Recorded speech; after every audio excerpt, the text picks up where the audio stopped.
अस्सलाम वालेकुम to all students.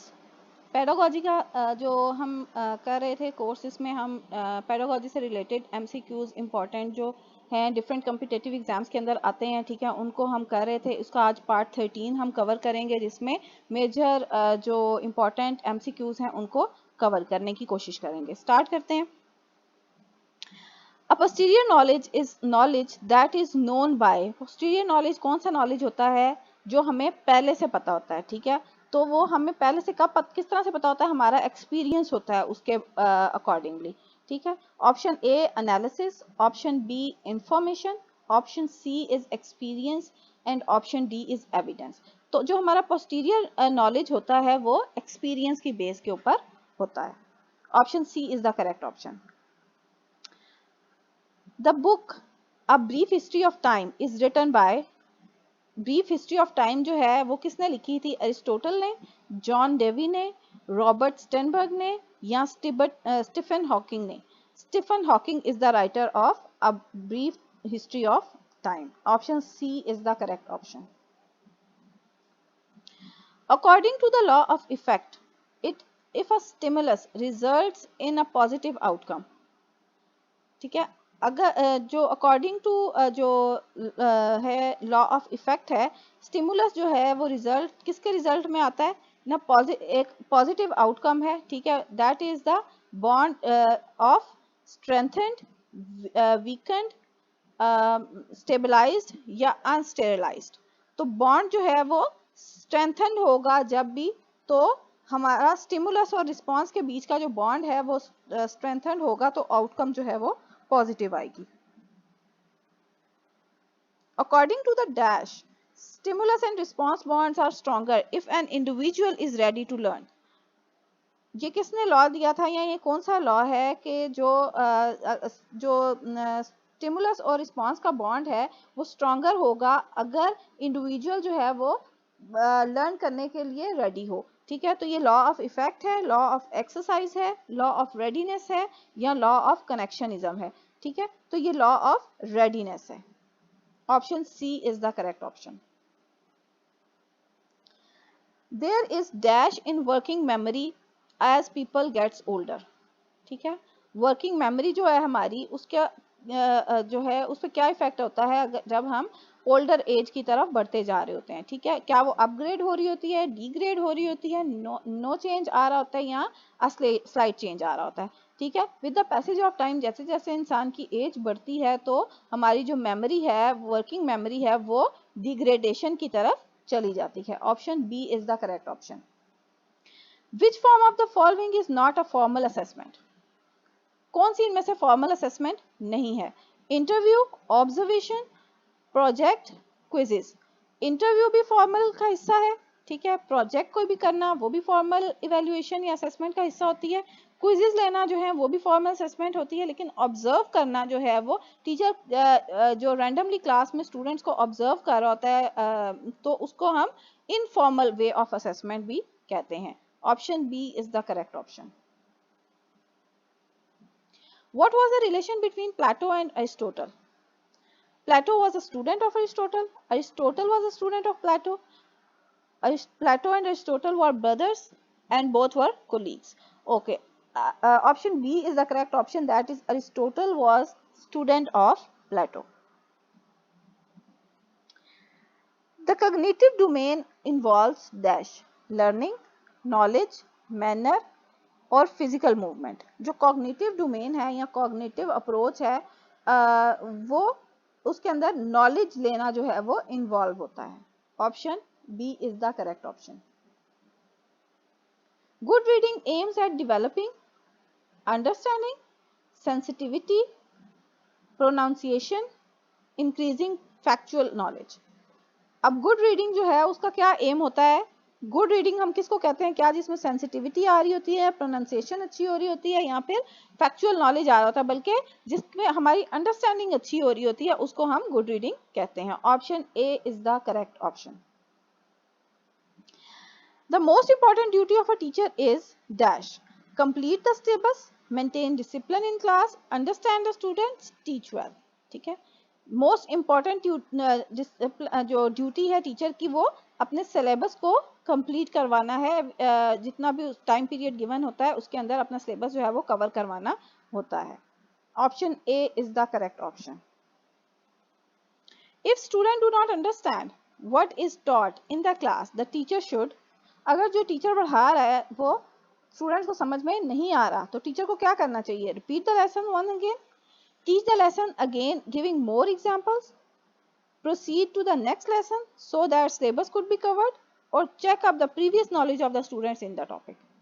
तो जब तक स्टूडेंट्स टीचर जो है ये अंडरस्टैंड नहीं करेगा कि स्टूडेंट्स का इस टॉपिक से रेलिवेंट प्रीवियस क्या नॉलेज है या उनको प्रीवियस क्या एक्सपीरियंस है इस टॉपिक से रेलिवेंट, ठीक है, तो वो जो स्टूडेंट्स हैं उनको नई चीज़ नहीं सिखा सकेगा। तो ये चेक करना बहुत ज़्यादा ज़रूरी है कि उनका प्रीवियस नॉलेज किधर तक है ताकि उन्हें नई चीज़ न्यू एग्जाम्पल्स और इंटरलिंक्ड एग्जाम्पल्स के साथ समझाना आसान हो।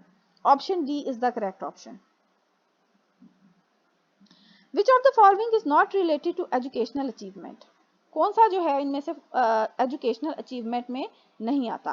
प्रैक्टिस, एक्सपीरियंस, सेल्फ लर्निंग और हेरिडिटी। हेरिडिटी जो विरासत होती है वो आपकी एजुकेशनल अचीवमेंट में नहीं आती। Option D is the correct option. Interactive phase is likely to fail if diagnostic phase is defective, interactive phase is not properly activated, post active phase is not properly planned, both A and B. So both A and B are the correct option, that is the diagnostic phase is defective or and the interactive phase is not properly activated. Next है जी reliability of an assessment relates to the dash of an assessment. Reliability, किसी भी assessment की जो reliability होती है वो किस चीज़ को relate करती है? Usefulness of assessment, quality, consistency या relevance. तो जो reliability of assessment होती है वो relate करती है हमारी consistency of the assessment. Option C is the correct option. The affective domain involves learning, knowledge, manner या फिजिकल मूवमेंट। तो जो इफेक्टिव डोमेन होती है वो हमें मैनर की तरफ लेके जाती है, उसके अंदर मैनर्स इन्वॉल्व होते हैं। Option C is the correct option. In indirect instruction method और lecture method the teacher is considered as, जो इनडायरेक्ट इंस्ट्रक्शन या इंटरेक्ट जो लेक्चर गिविंग मेथड होता है उसमें टीचर को क्या कंसीडर किया जाता है? पार्टनर, फैसिलिटेटर, डेलीगेटर और फॉर्मल अथॉरिटी। उसमें टीचर को फॉर्मल अथॉरिटी कंसीडर किया जाता है। Option D is the correct option. An assessment is dash if it consistently achieves the same result with the same student. अब जो असेसमेंट, कोई भी असेसमेंट जो है वो कंसिस्टेंट होगी या क्या होगी, इफ अगर उसकी कंसिस्टेंसी जो है वो अचीव हो सेम रिजल्ट्स के साथ विद द सेम स्टूडेंट्स, तो क्या वो असेसमेंट वैलिड होगी, इनवैलिड होगी, रिलायबल होगी या अनरिलायबल होगी? ऐसा रिजल्ट जिसमें डिफरेंट सैंपल्स को यूज करते हुए सेम तरह के रिजल्ट हमें मिलें, यानी डिफरेंट आपने बार एक्सपेरिमेंट किया है और आपको रिजल्ट जो है वो सेम मिल रहे हैं, तो इसका मतलब है वो आपकी असेसमेंट जो है वो रिलायबल है या उसके ऊपर हम रिलाय कर सकते हैं। Option C is the correct option. As people gets older, the ability of applying or maintain attention dash increases, decreases, stay constant, remain ineffective. जैसे जैसे हम ओल्डर एज की तरफ बढ़ते हैं हमारी जो एबिलिटी है टू मेंटेन अटेंशन, अपनी अटेंशन को मेंटेन करने की, वो वक्त के साथ साथ कम होती जाती है। Option B is the correct option.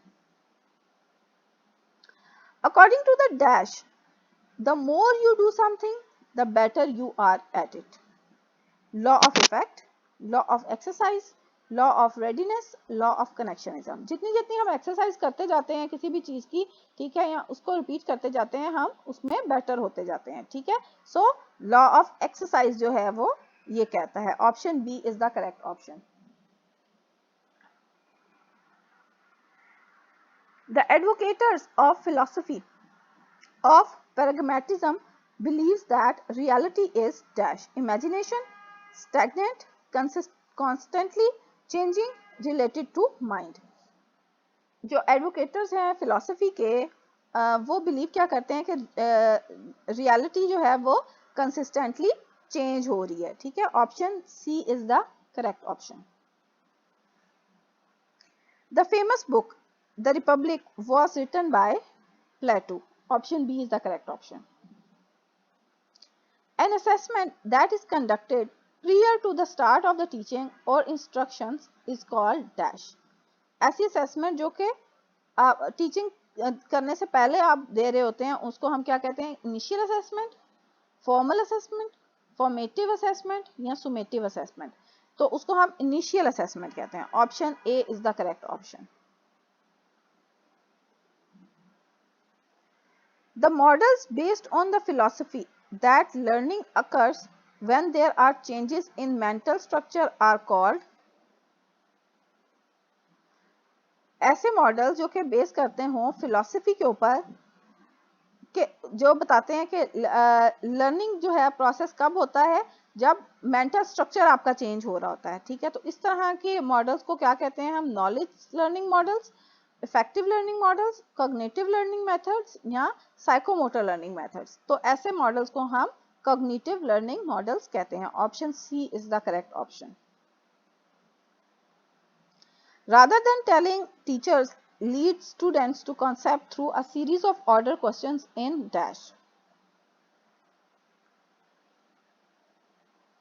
Rather than telling, teacher leads students to concept through a series of order question in dash. Socratic method, Aristotelian method, heuristic method और Platonic method। तो इसको हम Socratic method कहते हैं। Option A is the correct option. The extinction technique of classroom management is a technique where teacher dash any negative behavior. Extinction technique कौन सी होती है classroom management के अंदर? जहाँ पे टीचर क्या करता है? डाइवर्ट करता है नेगेटिव बिहेवियर्स को, इग्नोर करता है, इंकरेज करता है या डिस्करेज करता है। तो टीचर जो है वो नेगेटिव बिहेवियर्स को इग्नोर करता है, स्टूडेंट्स के नेगेटिव बिहेवियर को इग्नोर करता है, उसको हम एक्सटिंक्शन टेक्निक कहते हैं। When taking a project, you would, कोई भी प्रोजेक्ट करने से पहले क्या करना है? Not mind failures as you feel even then you will learn something. Take it up only when you are assured of cooperation of others and success. Plan it very carefully and see that there is no chance of failure. Be hurt if criticized and leave the project if criticism is too much. So option C is the correct option, that is plan it very carefully and see that there is no chance of failure. A common technique to help people being the creative process is called dash. Calculations, brainstorming, thoughtness और mental shortcuts. ऐसी common technique जो कि लोगों को help करती है अपनी creative process को जो है वो अपनी एक्सरसाइज में लेकर आने को, उसको क्या कहते हैं हम? ब्रेन स्टॉर्मिंग कहते हैं। Option B is the correct option.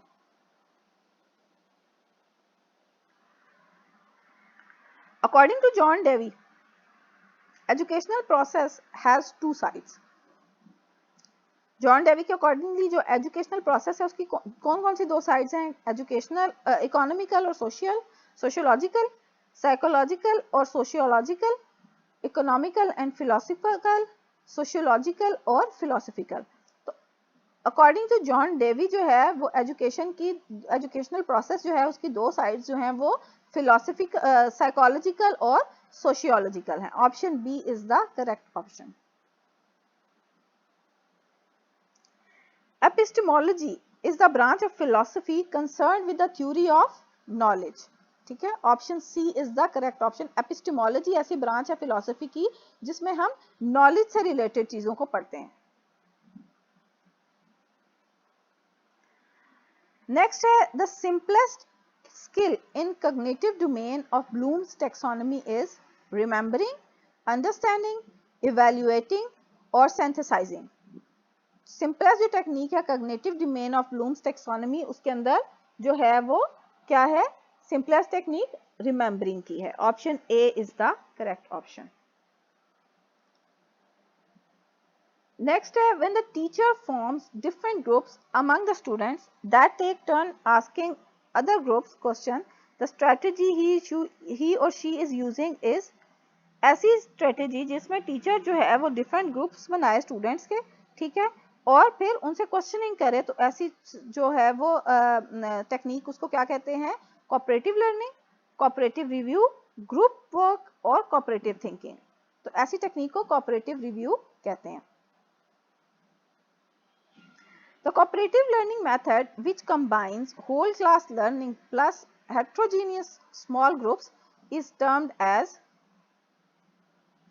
ऐसी cooperative learning method जो कि combine करे whole class learning को, ठीक है, plus heterogeneous small groups, यानी different variety of groups को जो है वो collectively देखे, उसको हम क्या कहते हैं, circles of learning, circles of knowledge, circles of conceptual learning, or none of these. Option A is the correct option, that is circles of learning. One-on-one approach to teaching or reteaching concepts is termed as, one-on-one approach जो है teaching की या फिर रीटीचिंग की, उसको क्या कहते हैं, counselling, tutoring, guidance, none of these. Option B is the correct option, that is tutoring. Okay. Next है जी, the dash says we are motivated to gain rewards and avoid punishments. कौन सा लॉ कहता है कि हम मोटिवेट होते हैं reward से और पनिशमेंट को अवॉइड करते हैं? Law of effects, law of exercise, law of readiness, law of connectionism. तो लॉ ऑफ इफेक्ट जो है वो कहता है कि जो स्टूडेंट्स हैं वो मोटिवेट होते हैं रिवार्ड से और पनिशमेंट को अवॉइड करते हैं। Option A is the correct option. अगर आपको कंटेंट अच्छा लगा हो तो वीडियो को लाइक करें, दूसरों के साथ शेयर करें और चैनल को सब्सक्राइब करें। और अगर आपकी कोई क्यूरीज है रिगार्डिंग द टॉपिक तो प्लीज़ कमेंट सेक्शन में लिखें ताकि उनके बारे में जो है मज़ीद वीडियोस बनाई जा सकें। Happy learning.